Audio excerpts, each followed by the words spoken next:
We underwent extensive DDoS attacks all weekend. Essentially, our servers were being overwhelmed. Then yesterday evening, we received a second strongly worded letter from the Élysée Palace, from Brigitte and Emmanuel Macron. This time it's a very brief letter, which we are going to show you in its entirety later on in the show. What can we say other than the Macrons sure are not behaving like a couple who have absolutely nothing to hide? So let's figure out why they are behaving the way that they are. Welcome back to our Becoming Brigitte series. So a lot of people were wondering with the first installment, the entry to this series, why are the French people allowing this to happen? How could they allow all of these things to happen? And you're probably wondering how on earth Brigitte and Emmanuel Macron have pulled this off, essentially this mass suppression of the press so that none of us were even aware of all of this weird stuff happening in their country.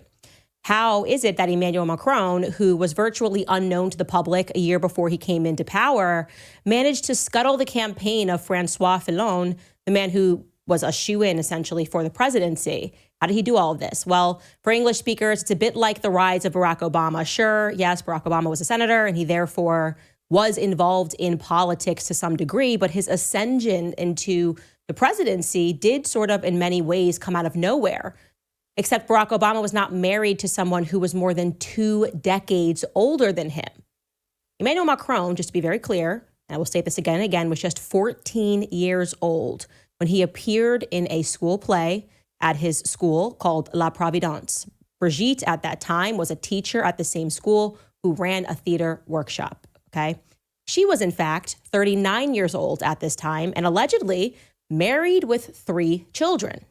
One of her children, Lawrence, was the same age and therefore in school with Emmanuel Macron, okay? So the story goes that she saw him perform in a play and she was just swept away, eventually unwilling to resist her feelings for the much younger prince. So much so that she eventually divorced her husband. She broke up her family because of this. Of course, this is objectively a very creepy story. So how on earth did they sell it to the French public? That's where we need to begin here. The answer, of course, as always, is through a very intense propaganda campaign that is filled with lies and severe intentional misrepresentations. As Xavier Poussard, that is the journalist that broke this incredible story, puts in his forthcoming book, he wrote this, quote, "To sell this improbable story, intense propaganda was deployed across all media, television, radio, and the internet. Books praising Brigitte and Emmanuel and glossy magazine covers saturated the public space. The aim was to subliminally instill in the minds a storytelling designed by the cream of the Parisian specialists of public image. This pulpy narrative told the story of Emmanuel Macron, a precocious and virtuoso student at Lycée La Providence in Amiens. The press compared him to Mozart, who won over his teacher Brigitte, a dynamic, beautiful, and charismatic woman," end quote. So yeah, they sold this as a story of triumph over conformity, right? This age-defying love, perhaps, as we now know, an early nod to the written works of Macron's favorite author, André Gide, who, as we mentioned in a previous episode, was a self-admitted pederast. He raped Muslim boys, and he wrote about this openly. And despite this, he would wind up, or at least his book would wind up, in Emmanuel Macron's first presidential portrait. Incredibly creepy.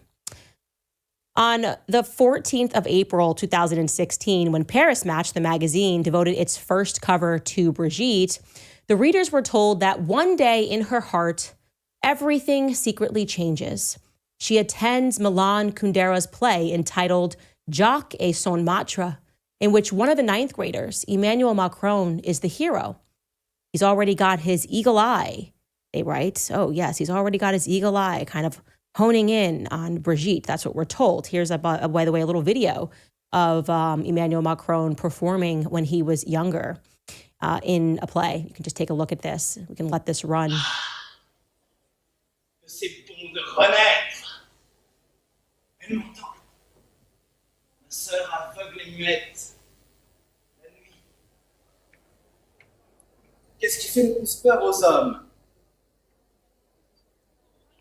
L'aboiement d'un chien,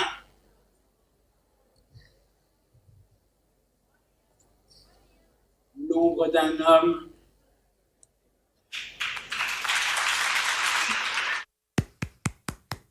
Wonderful, wonderful, irresistible for an almost 40-year-old woman who then had him join her theater workshop in the next school year. Now, we should pause here to consider how terrifying it is that the media as an entity has this kind of power to romanticize acts of sheer evil and then to gaslight and bully those who recognize it to be so. Those of us who say, no, there's something very wrong with this picture. Anyways, no less than 60 newspaper covers were dedicated to Brigitte within a period of just 26 months. Paris Match alone thus far to date has dedicated 13 covers to Brigitte. Now, I would refer to that as sort of a psychological strategy of oversaturation, right? If you give the public so much information, whether it's true or false, it becomes immediately implausible to the average person that there might be something hidden, right? Because you're like, well, there's so much information. It becomes sort of the media bystander effect. If so many people are covering the story, then the story must be covered. It's already covered. There's nothing left for us to learn. So I'm going to now tell you the official legend that was established about Brigitte Macron in these early days by the media. It is as follows. First and foremost, they told the public that the age gap between them was that he was 17, an outright lie, and that Brigitte at the time was 36, also an outright lie. Now let's go through the timeline of Brigitte's prior life, which was asserted by this same media, okay? They tell us that in 1953, on April 13th, 1953, ironically, the same date that the MK Ultra program came into existence, Brigitte Trogneux, maiden name Trogneux, was born in Amiens. She was the youngest daughter of a family of confectioners who prospered in northern France.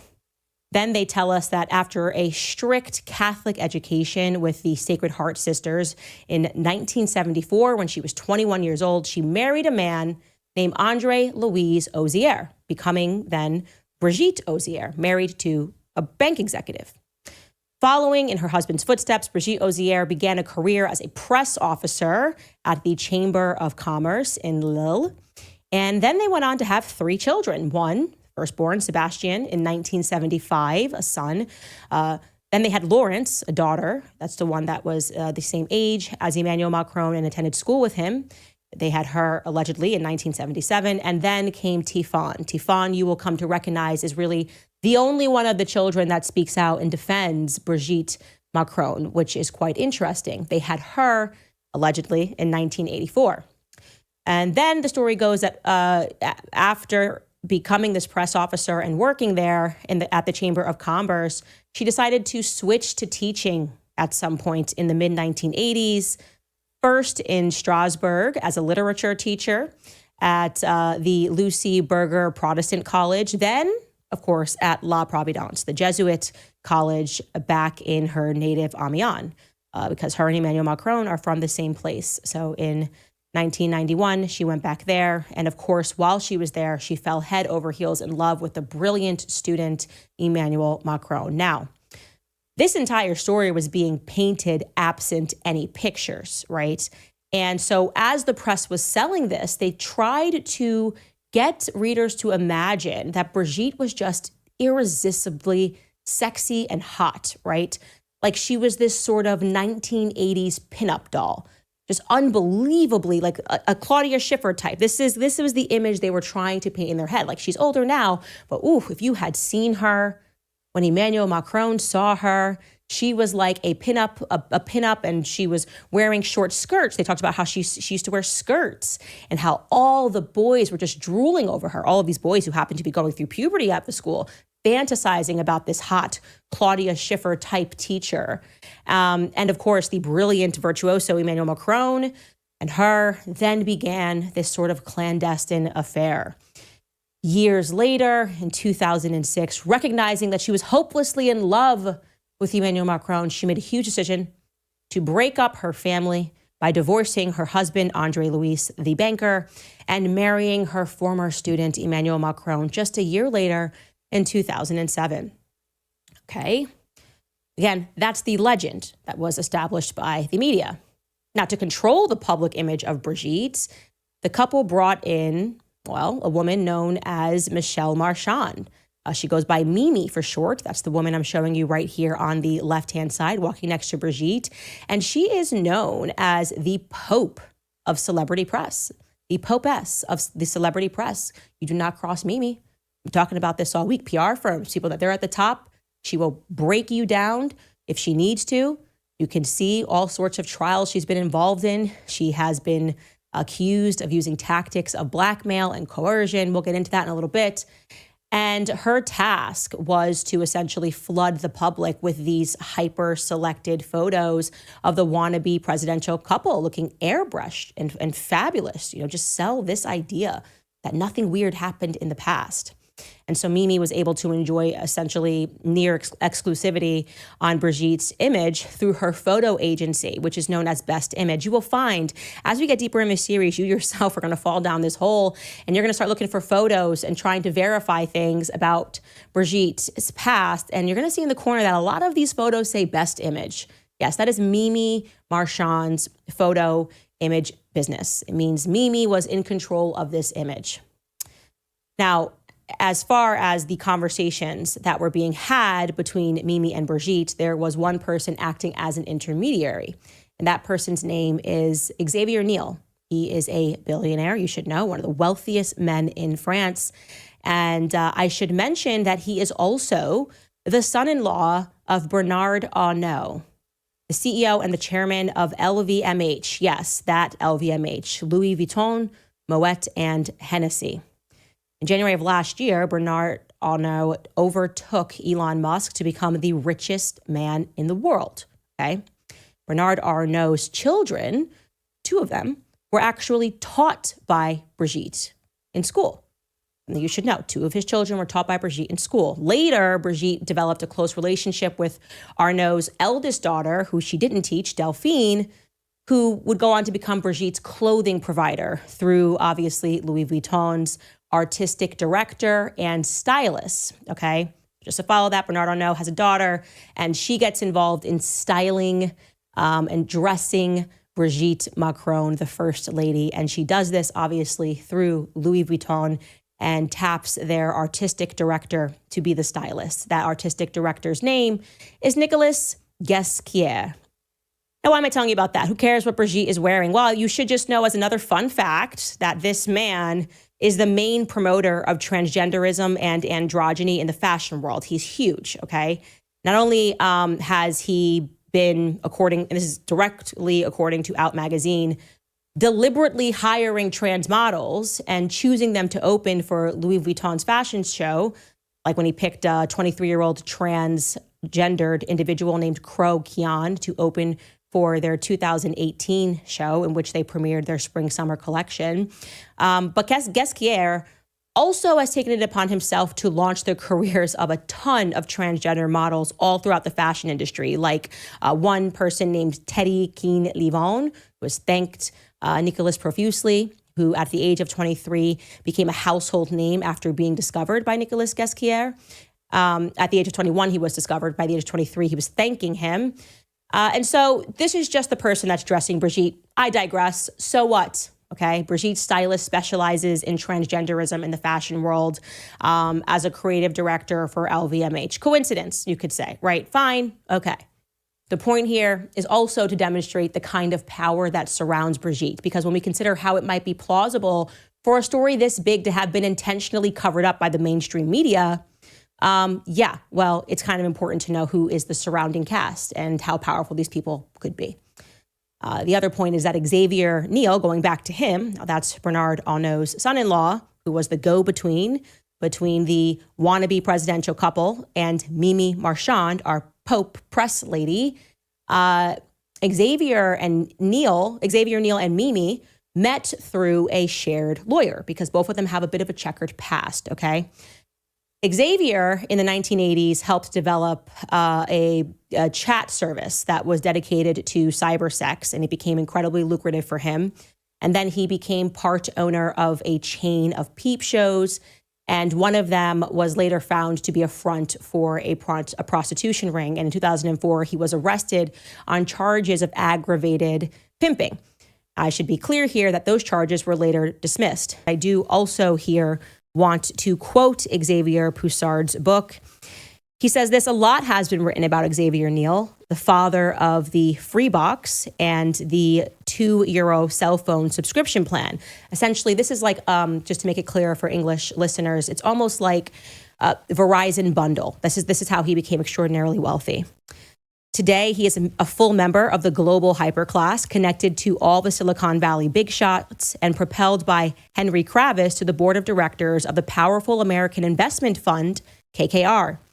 However, the role of its storage service, DL Free, in hosting child pornography is still too little unknown.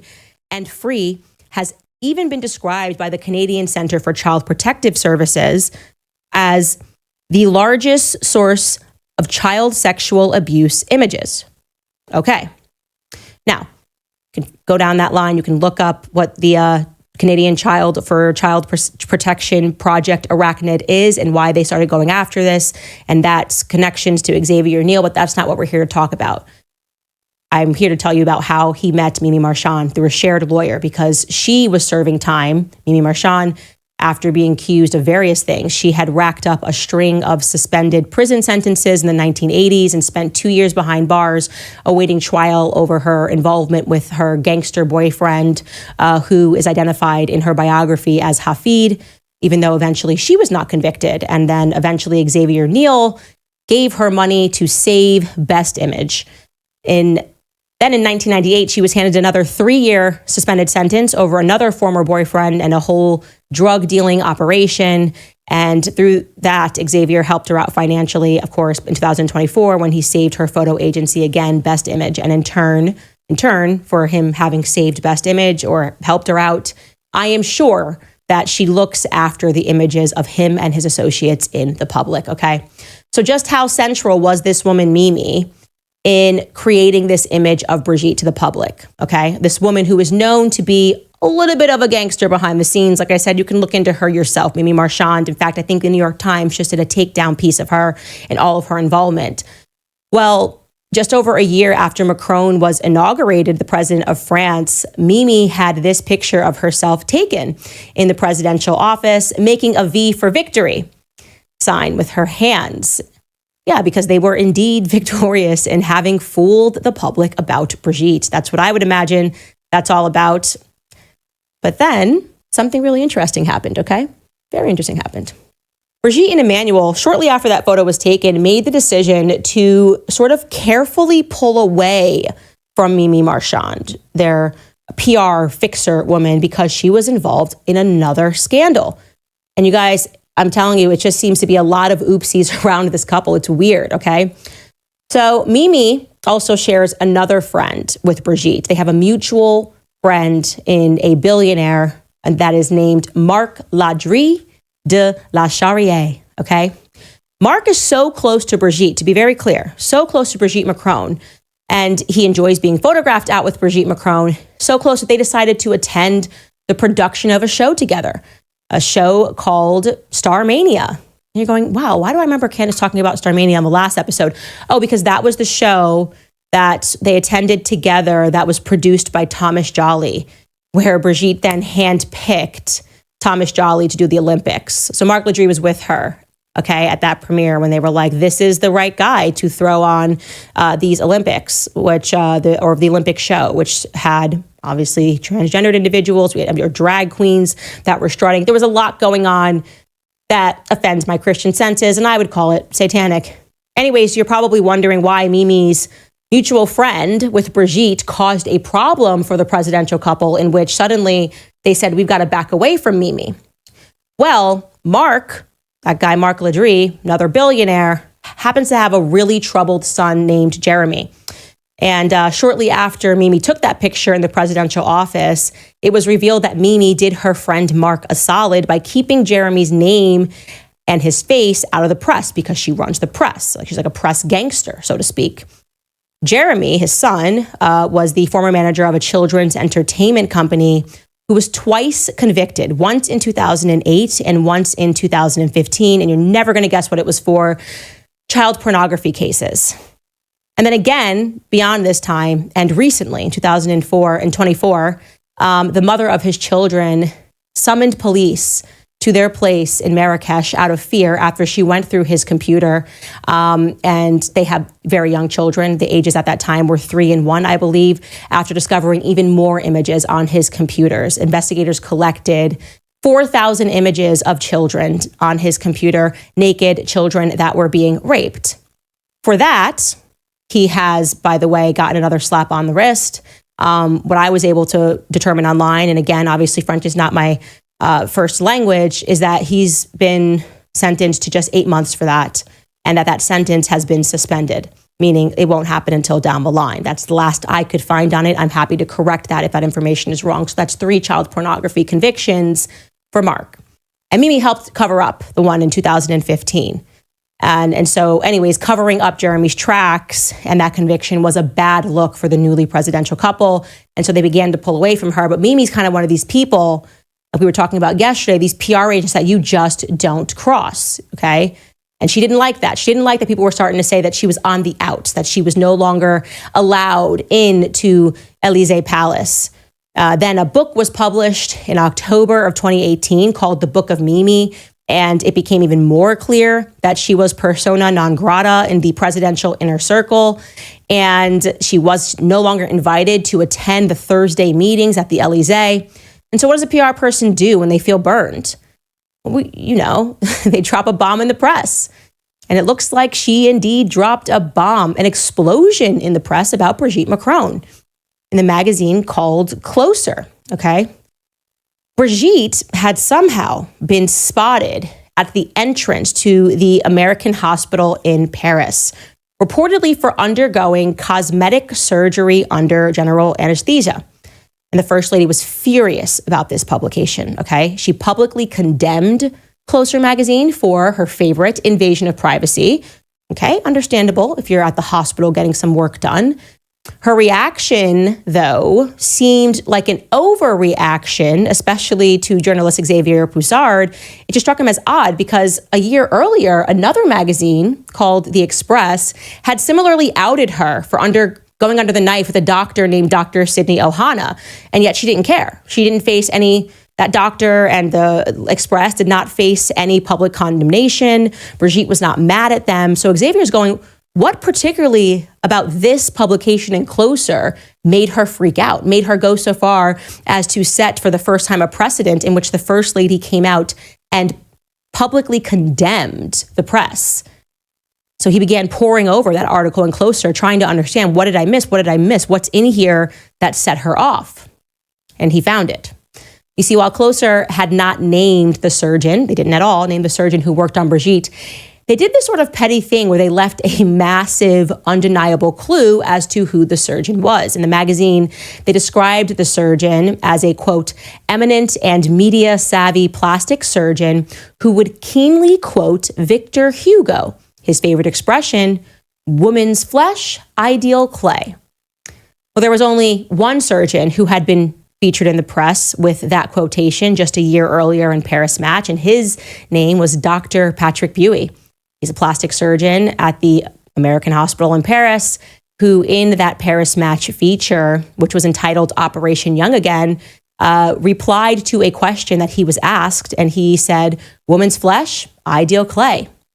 Now, why was this a bombshell in Closer, or rather a threat that was made, a shot that was fired, if you will, to Brigitte Macron? He is the king of transgendered feminization surgery. To soften the face features. If you are a man trying to become a woman, it will soften your face features with feminization surgery. And if there was any question that was remaining in anyone's minds as to whether or not he was indeed being used by Brigitte Macron, they needed to just wait until 2023, because here's a picture of them together. Yeah, years later, in 2023, Emmanuel Macron decided to award Dr. Patrick Buey with the French Legion of Honor, a high distinction in the French Republic. Imagine the Medal of Freedom in America. He's being awarded that. We're going to pause there because that is a lot of information for you to digest, information for you to unpack, and information for you to research. Again, we are at the very tip of the iceberg when it comes to this couple and the connections and the power that they have and how they were able to execute this farce in the public. what we will show you in the next episode is how the storyline begins falling apart. And we can bring up that timeline again, how this perfectly curated idea of Brigitte's background, absent any pictures, people started to go, wait a second, something's not right here. And it sort of begins with just a couple of pictures that are released of Brigitte Macron in those years when she was allegedly a pinup doll. And she didn't look anything like a pinup doll. And she wasn't wearing short skirts. She was wearing baggy suits. And no, it didn't seem like someone in which teenagers would be falling over themselves. Here she is right here. There she is in her teaching days. That's the hot pinup Claudia Schiffer-esque. And people began to go, wait a second, are we just being sold a bunch of lies? And the answer, of course, is going to be yes. But I want to first get into showing you the letter that we received yesterday from Brigitte Macron and Emmanuel Macron. All right, guys. So the letter, crazy. We are really just, I don't even know what to say here. I don't know what to say. So obviously, for those of you who have not checked out the past episodes, you should. We will, here on YouTube, we will put them all together so that you can see it as a series of everything that's happened with Emmanuel Macron and Brigitte Macron. They sent us a letter, and essentially in that letter, they did not address the substance of the claim that Brigitte Macron was a woman, but began to pick apart at other things that we had said and said, this could be defamation because of this could be defamation because of that. We responded to them and basically said, look, we're not in the business of lying. I believe, Candace believes that Brigitte Macron was born a biological male. We're not doing this for funsies, obviously, okay? And we're going to give you an opportunity to answer these questions, yes or no. Very simple questions. We went over it in the first episode. Questions like, did the First Lady Brigitte Macron give birth to 3 children? Yes or no? Was she born a biological male? Who was the person in this photo? Etc., etc. And they did not answer us at all. We gave them, I think, what would amount to 10 days, more than 10 days perhaps, to respond before we launched the first installment of our series. We got no such luck. Then after the first installment, the introductory episode, last night, we received an email from their legal team here in the United States. And I kid you not, I'm just going to read it to you in its entirety because I've realized that they're trying to assert the claim that we picked and chose what we read to you. Yeah, it was a 100-page letter. We didn't have 3 hours, and none of it answered our question as to whether or not Brigitte Macron was a man. We get that you're trying to pretend that mistakes about colorization, could amount to defamation. We know your game.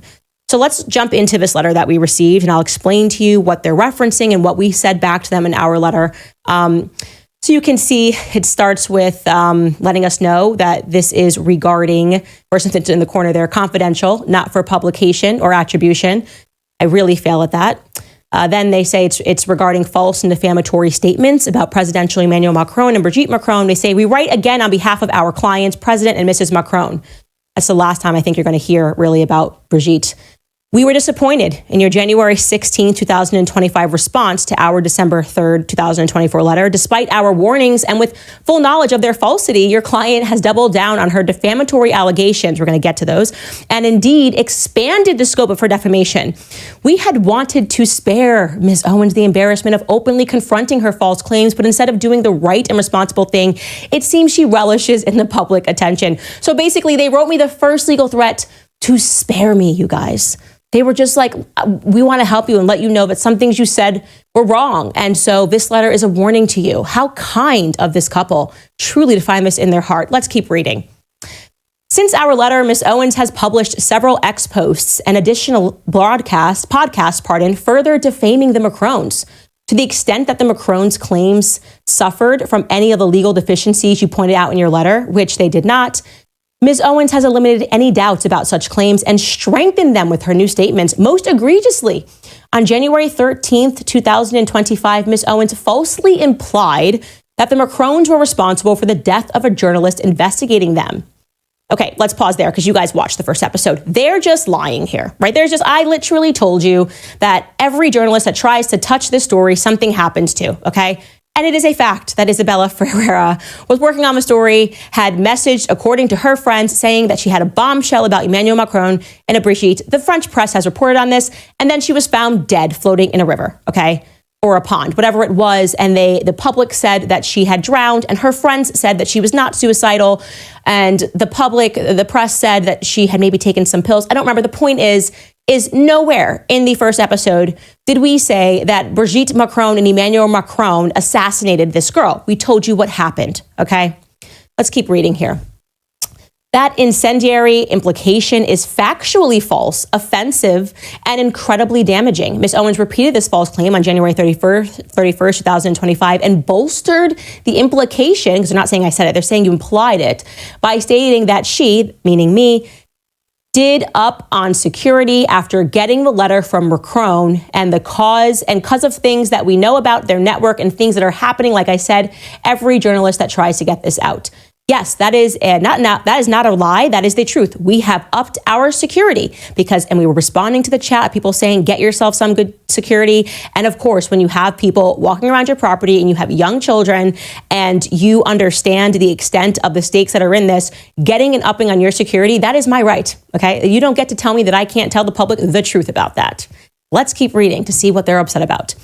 Another outright lie, Ms. Owens has repeatedly stated that the Macrons admitted Mrs. Macron statutorily raped President Macron in our December 3rd letter. That is a complete fabrication, as no such admission was made within our December 3rd letter or anywhere else. No, to the contrary, we showed exactly what you said, where you admitted that Emmanuel Macron was 15 and you admitted that Brigitte was 39. And we said to the public, that is therefore an admission that it is statutory rape, because the laws at that time stated that there could be no consent if the adult had authority over the child. And given the fact that that was a teacher and Emmanuel Macron was 15 years old and not of the age of consent, that would constitute statutory rape. So we didn't say that you wrote that this is statutory rape. We said that you admitted to it, whether knowingly or not, by saying what I believe to be the first time asserting in writing that their ages were 39 and 15. And to be clear, we are asserting that their ages were actually, in fact, 39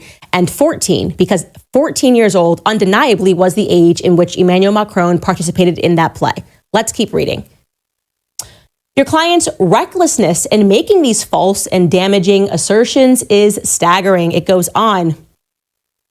You spend most of your letter discussing actual malice, but the well-documented evidence of actual malice here is overwhelming, and your client has only added to that record with her public statements after receiving our letter. As we laid out in our December 3rd, 2024 letter, Ms. Owens relies on facially unreliable sources to perpetuate an inherently improbable conspiracy theory, despite the evidence refuting its truth.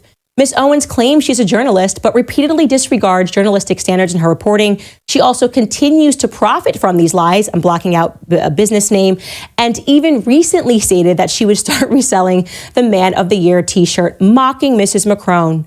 And just as Ms. Owens claims that she does not have to credit the Macrons, a court similarly will not be obligated to credit her claims in the face of overwhelming evidence disproving them.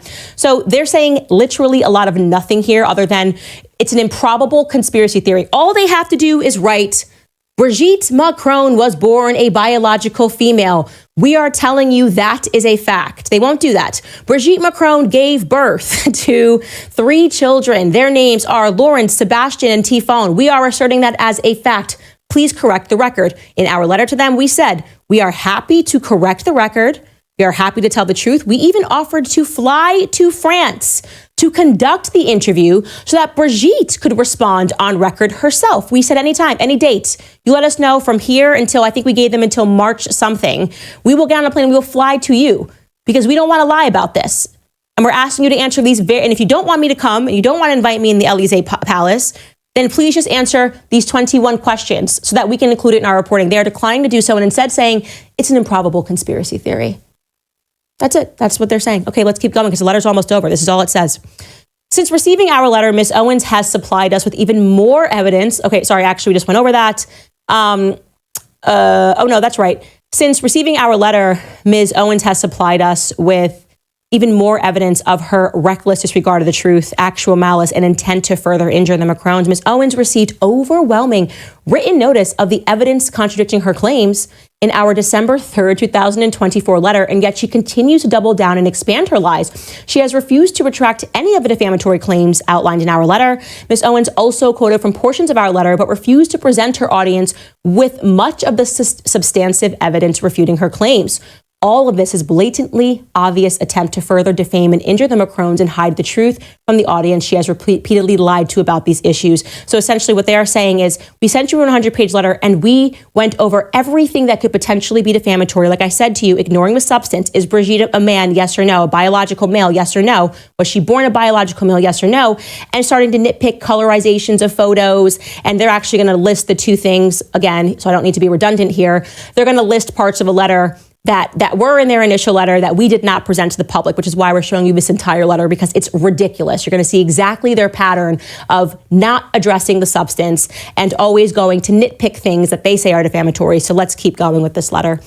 It goes, Ms. Owens mistakenly believes that her false statements about the Macrons are protected by her freedom of speech and religion, or at least thinks that it will be useful to her cause to throw those terms around. Defamation is not entitled to First Amendment protection because, quote, there is no constitutional value in false statements of fact. And then they list a lawsuit, some jurisprudence there. Thus, Ms. Owens cannot publish, here it comes, guys, an accusation that she knows has no evidence behind it as a fact to fit her desired storyline, and then cloak herself in the First Amendment. A defamation claim premised, in part, here we go, on Ms. Owens's false claims that the Macrons are involved with a satanic cult does not implicate any religious belief where no such group even exists. So they're saying here, and this I did, guilty as charged. They did a whole segment in their first letter about me speaking about satanic and cults, implying that they were in a satanic cult. And they're saying that that is defamation. To talk about Satan, talk about satanic cult is a form of defamation. And they're asking me to correct the record. And I'm saying I'm not doing that because as a Christian, okay, I know that satanic cults do actually exist. And for them to allege that I said that they couldn't exist, that they don't exist, is completely insane and a violation of my right to practice my religion. So I'm going to hold the line on that. I'm going to go hold the line, which I did tell you guys, on speaking about my viewpoint and the viewpoint shared by many, that the Olympic ceremony was satanic. That is, even the main participant, Barbara Butch, okay, the lesbian who was at the center of that, laughed about the New Testament in her Instagram story and then pulled it down. You don't get the right to tell me that you're going to sue me for defamation because I'm talking about Satanism in a context that makes you uncomfortable since you handpicked Thomas Jolly to put on this performance. My answer is no. So let's keep reading your letter and get to the other points that you feel that I've taken away, okay? Likewise, the remaining false claims made by Ms. Owens are not based on her religious beliefs just because she uses religious rhetoric to gain followers. Yeah, that's what I'm doing every Mass. Every Sunday, I'm just trying to gain followers. Your equally ridiculous explanation to excuse Ms. Owens's false statement from legal liability, that the statements are supposedly rhetorical hyperbole, also fail. So on this next portion, my lawyer wrote back to them because they said another defamatory claim was me saying Emmanuel Macron was a psycho, and they're alleging that that is defamation. Again, none of this is about the substance of the claim that Brigitte's a man, but we're going to give you what their response to is that. First, if Ms. Owens sincerely believes that what she says, which she repeatedly claims the statements are not rhetorical hyperbole, statements that consist of rhetorical hyperbole, a vigorous epithet, or loose figurative or hyperbolic language are protected because they cannot reasonably be interpreted as stating actual facts about an individual. Ms. Owens cannot simultaneously take the position that she believes the truth of her defamatory assertions and that those statements are exaggerations that no reasonable person would take seriously as statements of purported fact. If anything, this nonsensical argument in your letter only further demonstrates that Ms. Owens deliberately distorts the truth for shock value to her audience, a further admission of her malice and financial incentive to defame the Macrons. Moreover, the context of her statements flatly disproves any notion that Ms. Owens was not seriously maintaining an assertion of actual fact. To the contrary, Ms. Owens repeatedly asserts that she is providing facts and recently noted a trove of evidence of her false claims. Ms. Owens stated this clearly and eliminated any doubt that she was engaging in rhetorical hyperbole when she claimed on January 10th, 2024, that she is exposing what she deems to be the truth.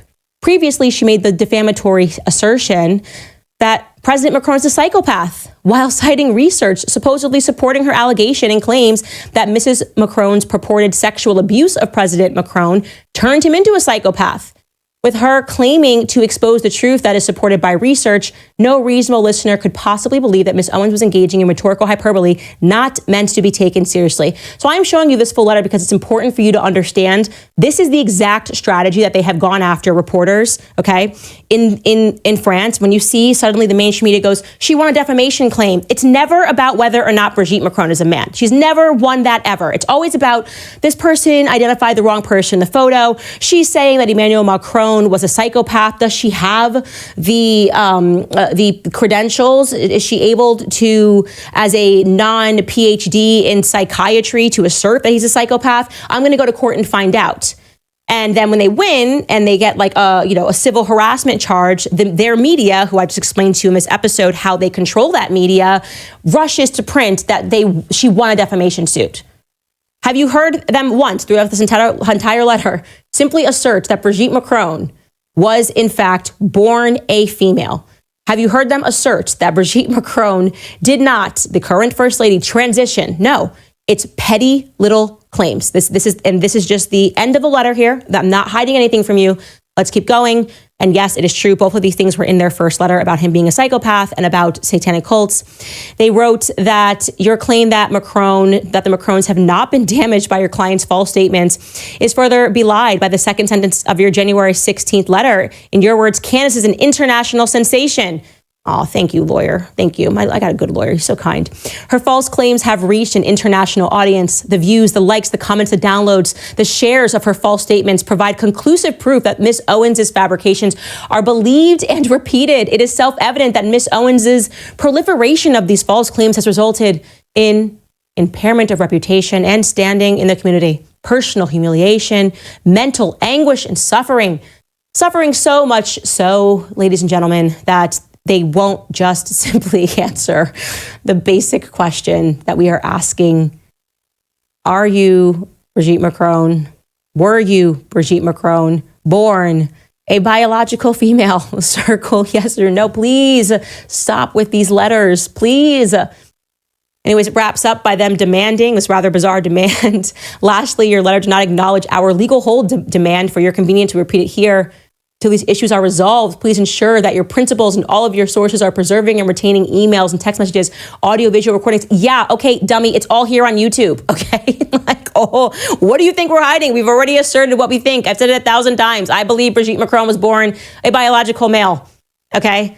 And then transitioned into a female. That is my belief. I don't know how many times I can say it. What do you think you're gonna find in my messages? Like, what's your smoking gun here?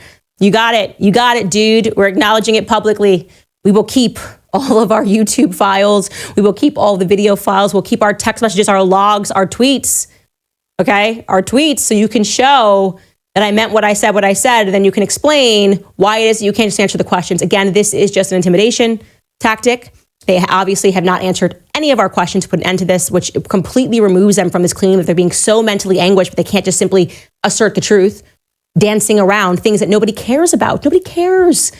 She called Emmanuel Macron a psycho. That hurts. But he didn't care, obviously, when the Algerian press referred to him as a homosexual psychopath. They weren't sued.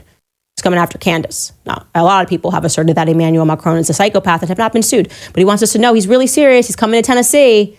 I think, do it. Stop wasting your time with these letters. Go, file the lawsuit, okay? The entire world wants to know the answer to the question. And I believe I already know the answer to the question. Like I said, we are peeling back the layers of this onion very slowly, helping people to understand who is in your circle, how we were able to pull this off, how you were able to gaslight the entire world, which you're doing right now, okay? Because this is what you do. We're going to reveal your legal strategy of not addressing the elephant in the room as you complain about things around it. Oh gosh, well, she said psycho. She said, oh, he's a psycho. How could she say that? He's so hurt. He's anguished. You're pathetic, Emmanuel. Okay, you're absolutely pathetic. This letter is pathetic. So when you send me back a letter and then quote me saying that it's pathetic, just know I'm going to stand by that too. Okay, I believe in Satanism. I don't think it's a figment of anybody's imagination, first and foremost. So good luck with that in American court, especially in the South, where people still have faith, you know. And good luck trying to prove that you're not a psycho when a tons of people have purported in the press that you are psychopathic and that they saw that during COVID.